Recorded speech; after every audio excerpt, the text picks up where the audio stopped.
Hello and welcome to the ICAEW Insights podcast with news and analysis from the world of accountancy, business and finance. I'm Philippa Lamb, and in this episode we're looking at the role of the insolvency professional and the unique combination of technical and interpersonal skills that role demands. What is it like to assist businesses in difficulties, and when can it be possible to recover a viable business? We'll hear from both sides with insolvency professional Tyrone Courtman, partner at RSM UK Restructuring Advisory, and one of his former clients, Fraser Dick, Managing Director of Perfection Alloys.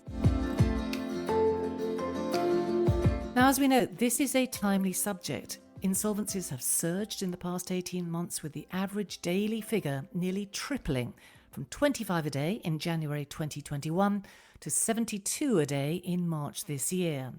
And with still rougher waters ahead for the UK economy, many more businesses may find themselves calling on the services of an insolvency professional. So, what should they expect? Tyrone, Fraser, welcome to you both. Thanks for joining us. Good morning. Yeah, good morning. Fraser, why don't you tell us a bit about your business? How was it founded? Tell us the story up until the point when you met Tyrone. The business was founded in Leicester in 1999 with my business partner, Simon. So we work in the automotive industry, repairing windscreens, refurbishing alloy wheels and interiors of vehicles. That's predominantly the motor trade, although there are some private individuals we service and some insurance companies. Now, I joined Simon 18 years ago as a van driver. Simon was repairing the windscreens, and there was a little sideline of collecting alloy wheels and taking them to a paint shop where they'd get repainted, refurbished and then put back on the vehicle. So that was becoming a little bit much to do along with the windscreens for Simon, so I joined him as a van driver. I left my trade as a steel erector. I'd been doing that probably 15, 20 years, so I was pretty good at what I did. I was used to running gangs of lads on site, so I could organise things, and I just needed a different job at this point. So I was engrossed with the way that Simon did things. He sort of encaptured me, and we got on very well, and there was a good spark between us. So I trusted him, and I left what I was doing and started collecting the wheels and taking them to the paint shop. And the business went really well, didn't it? It did, yes. We started to build up some momentum, and within a couple of years we were turning over 1,000 wheels a week. There was a niche in the market, I could see, so rather than taking these wheels away, we decided to get mobile paint shops and take the paint shop to the dealerships, and of course the dealers loved that. So the company grew rapidly, 50 staff within a couple of years. We were just picking up more and more work. So the expansion was rapidly. When did you run into problems?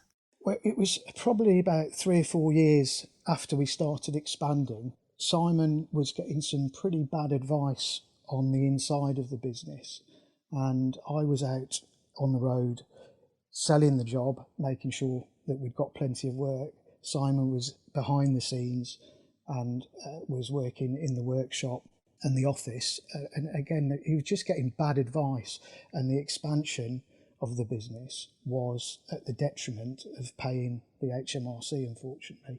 And this all culminated when Simon was away on holiday, and I came into the office and found the office manager at that point in a private meeting with the HMRC. So at that point I interrupted them and introduced myself and took control of the situation as best I could, because the gentleman had brought a closure notice. So it was really serious. You know, it was incredibly serious at that point. That must have been a horrifying moment. I mean, how did you feel at that moment? I was petrified, really, because I'd never had to deal with anything like that in my life. I wasn't really the main manager at the business. I was a sales manager, but I knew how serious it was when he showed me the piece of paper. So you're sitting down at the table with the HMRC. As you say, it's not the area of the business that was your area of the business, but your partner's away on holiday. Mm-hmm. What happened then? I spent the next 6 or 7 hours in conversation with this gentleman and our exterior accountants. I'd spoken to them, and they were speaking to me on the phone, and I managed to broker a deal with them to pay the money back. So we managed to avoid catastrophe at that point, but there was another stage in the story which I'll get to. So we took on an accountant internally that was qualified and vetted, thinking that we really needed to take some good quality advice and have somebody who knew what they were talking about figures wise, so we could go out and do our job. Unfortunately, a year down the line, they forgot to pay the VAT. You can't make this up. Wow. So, Okay. yeah, okay. So disastrous. Disastrous. We knew nothing of this until I could see the business accounts being accessed remotely. And he'd brokered a deal basically with the HMRC at the worst time of the year for us, which would be the Christmas period, November, December and January, where work's very quiet and December is only sort of 14 working days. And it just stifled the cash flow. The long and short of it was that completely crippled our cash flow the week before Christmas, which provided another massive shock for us. And I think I'm right in saying at that point you had a full order book, didn't you? But you were owed a lot of money. Yes, we had more work than we could do. We were owed massive amounts of money, but unfortunately the motor trade are notorious for late payments. So our terms are 30 days like most people, but in reality 90 to 120 days wouldn't be unheard of in what we do. Right. So you had a serious cash flow issue. It's a serious cash flow. We had to put £10,000 in of our own money just to pay the wages as people were going for their Christmas break. And at what point did you start thinking you were in serious difficulties and that you might be looking at insolvency? At that point. So at that point, I knew we were in big trouble. When we had to raise £10,000 just to pay the staff for their Christmas holiday, that for me was the bit where I thought we're in big trouble here because we just can't get the debt in and there wasn't enough money there to keep the doors open or open them after Christmas.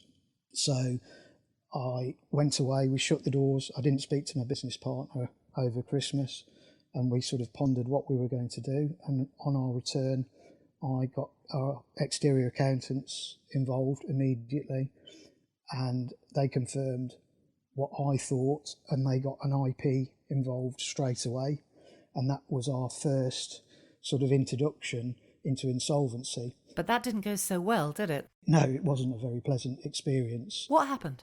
So we had a meeting. They assessed all the finances and what they thought about the business, and the result that came back was that we should shut the doors and basically just step away from it all and just put it all behind us. And that's something that you can't really put into words when you live, breathe and sleep what you do. So we walked away from that meeting really despondent. Legs were like jelly, completely shell-shocked, a rabbit in the headlights, whatever you'd like to call it. And we took a week to just sort of process it and work out how we were going to tell the staff, because we know everybody who works in our business. They are somebody to us. It's not just a number on a clock card. So it's personal. It is personal, you know. So that's what we did. We took a week to decide, and then things took an incredible change of events that to this day almost sounds unbelievable. What happened? So my business partner, Simon, was helping another friend who's got a private hire business, limousines, picking up VIPs and such like. And he went to help him and picked up a gentleman from Birmingham Airport who had just flown in from Geneva. And I think my partner really just wanted to tell somebody, but obviously didn't want to tell people he knew because of the stigma that was involved. So he started talking to this gentleman in the back of the car. And the gentleman said at the end of it, "Look, I might be able to help you here. I've got a contact and his name's Tyrone Courtman. He's definitely somebody that you must speak to." And that's where the introduction came from and how we got involved with Tyrone. That's extraordinary, isn't it? Unbelievable. Almost unbelievable, yes. So you reached out to Tyrone, and Tyrone came and had a look at the business. And what did he say to you? First of all, he came in, he was very calm, didn't commit either way, and said, let's really have a look at what's going on here. So I think it was about another 3 or 4 days. He brought his team in and they were all over the business. So it was a very anxious time for us. But when somebody says, well, let me have another look at this, there's just a glimmer of hope for you. And you think, well, maybe we could salvage this, maybe there's something we could do. And after 3, 4 days, Tyrone came back to us and said, there is a really good business under here. He said, I can see what's gone on. I feel that we can do something with it. So he explained what the potentials were and basically applied to the courts and got us into a CVA. And that was where it started. I'm going to bring Tyrone in here, but before I do that, Fraser, just tell me what that moment was like when he said to you, actually, I think your business has got a future. There was a massive, massive relief.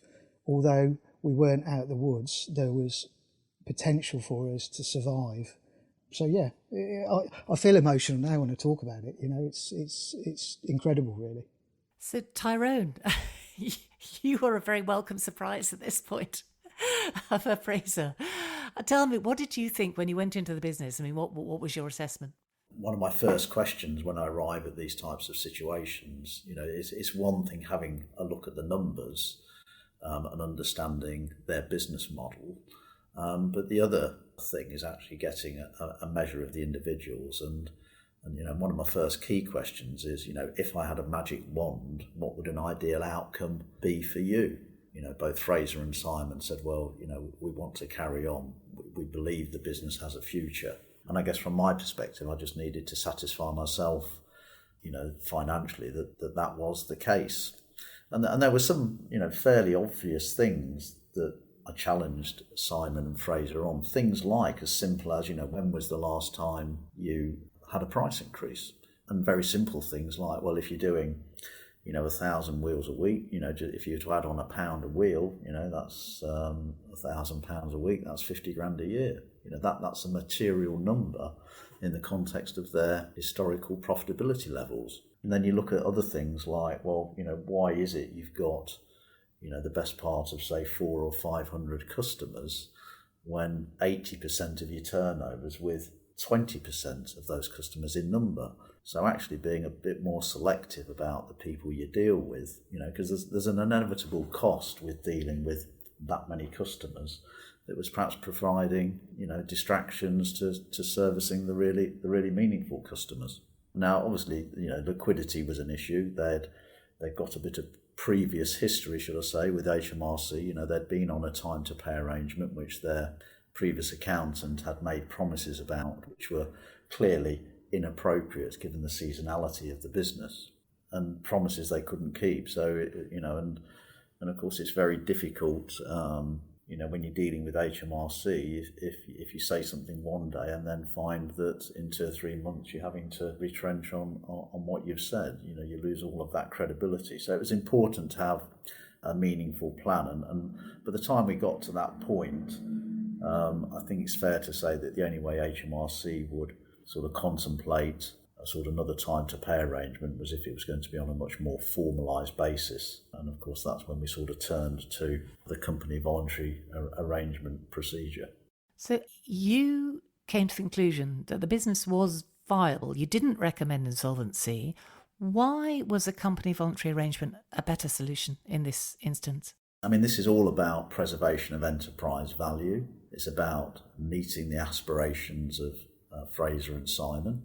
I mean, in terms of the viability of the business, it was fair to say that there were some changes, but some relatively easy changes that could be effected and could be afforded, because let's not forget, if you're looking to turn around a business, any changes that you're going to bring about, often there's a cash implication.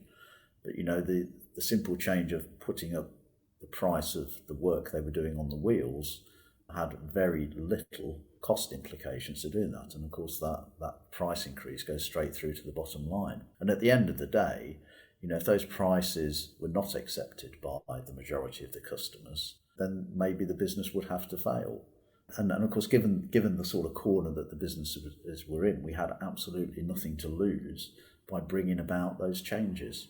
So that was the financial viability. But we just needed time. The business needed time. It needed a breathing space And that's where, a company voluntary arrangement is so powerful, in the sense that it sort of brings some order to the creditors. It has the backing of the court, so nobody, once it's approved, nobody can wind the business up. So it just puts any arrangement on a formalised footing. Interestingly, in this particular case, by far and above, the biggest single creditor was HMRC. So the approval of the arrangement was always going to be reliant on their support.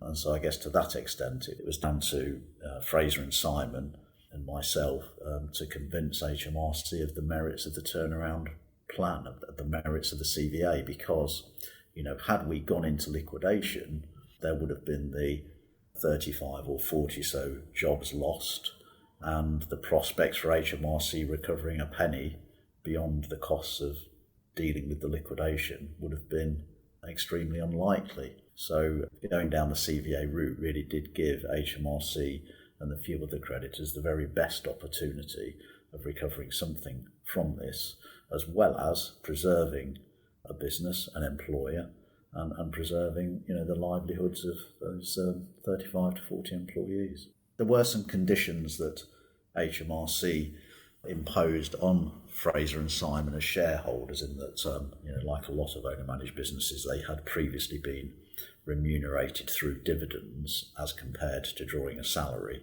So one of the conditions, which was a cost for Fraser and Simon, was that they had to move their income draw from the business from dividends to a salary, and of course, that led to a sort of high rate tax cost for them as individuals. But I think it was a relatively small price, ultimately worth paying, given that we managed to secure HMRC's support. Fraser, tell me, you had to put more money into the business. How did you go about doing that? We had to put personal guarantees with our properties. We took reduced salaries, and we put cash in that we had ourselves. So yeah, there was a combination of money there. What was the experience like working with Tyrone? Obviously, it's an extraordinarily testing time for you and your partner. How was it? How can I describe it? It's very, very daunting at the beginning. You've really got to dig deep, find some resolve. But Tyrone was a very calm influence and would talk us through the process and give good advice and listen and guide. Whatever time of the day it was, literally it was 24/7. If I needed to speak to him because I was feeling anxious or worried or concerned, the phone was always on and I could get hold of him. And that's pretty much been all the way through. After the event, we still have contact, and I still speak to him and just give him updates on what the business is doing. But it was a very, very, very worrying time. Frightening. So Tyrone gave you technical support. He gave you all the support around business fundamentals, obviously being a qualified accountant. But the emotional support, it sounds like that was really key for you. For me it was, yes, absolutely. We could take on board all the points of business and accountancy, but having somebody there to emotionally guide you and support you is absolutely paramount in having something like this succeed. Getting early advice is crucial, but getting the right advice is crucial. But having somebody that's got empathy, that can see what you're going through as an individual, is just really, really helpful.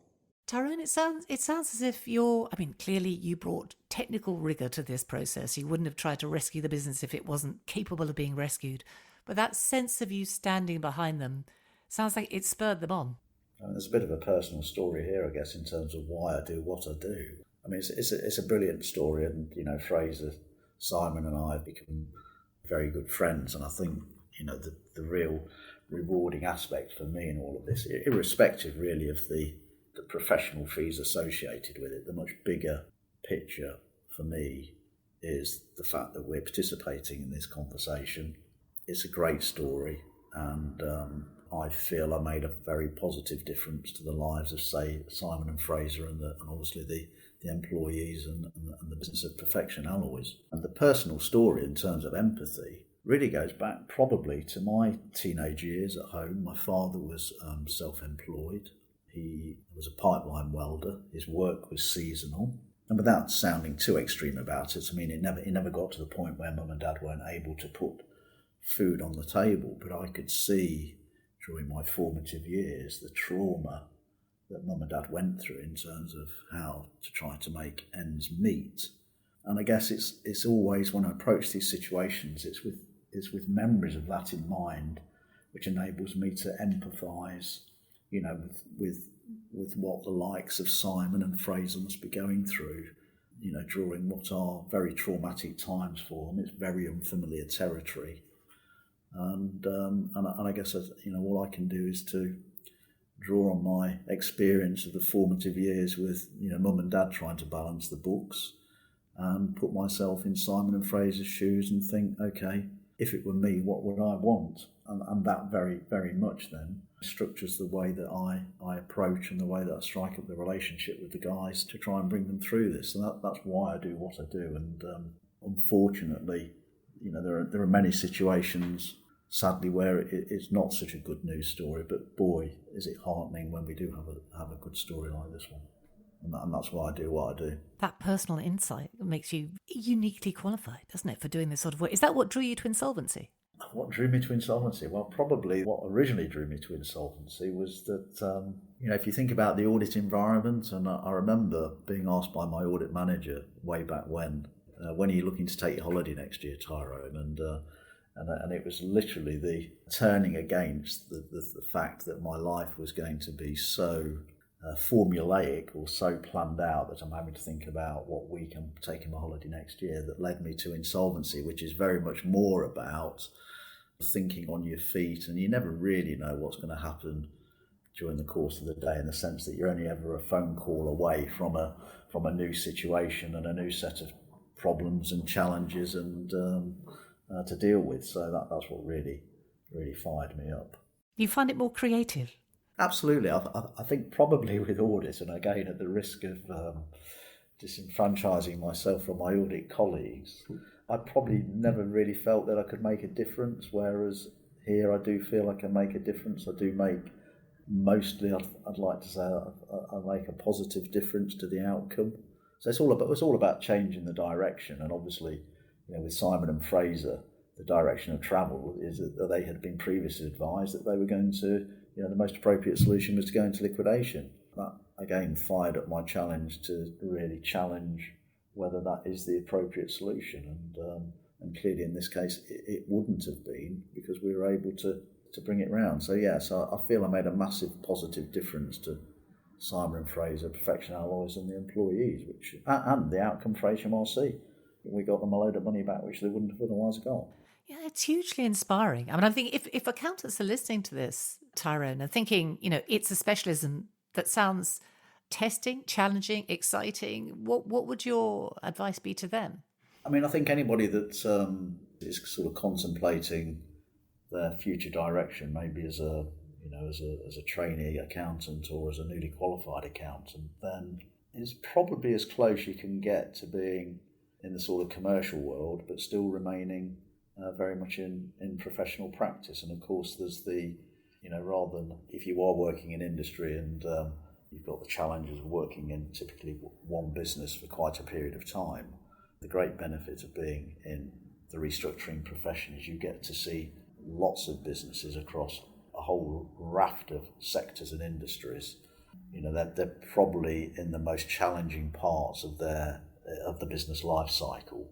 And the other part I actually really enjoy about it, it's not just about the numbers, it's about the legal side of it as well. So there's a lot of what we do is driven by case law and the primary law itself. So it's understanding how that can be usefully applied to bring the best out of a situation as well. So yes, I really do like that combination of business acumen, the accounting, the HR part of it as well, and also the sort of legal process. Tyrone, thank you. Fraser, thank you for sharing your experience with it. It's been great to have you both on the podcast. Thanks very much. That's it for this episode. Thanks for listening. You can catch the next Insights podcast in just over a week's time, when we'll be discussing the new Prime Minister and his or her plans for UK PLC with a panel of ICAEW experts. The next In Focus podcast, where we drill down into a single topic, will be in mid-September. Join us for those two. And meantime, please do rate, review and share this episode. The more people who hear it, the happier we are. And remember to subscribe to ICAEW Insights on your favourite podcast app so you never miss an episode.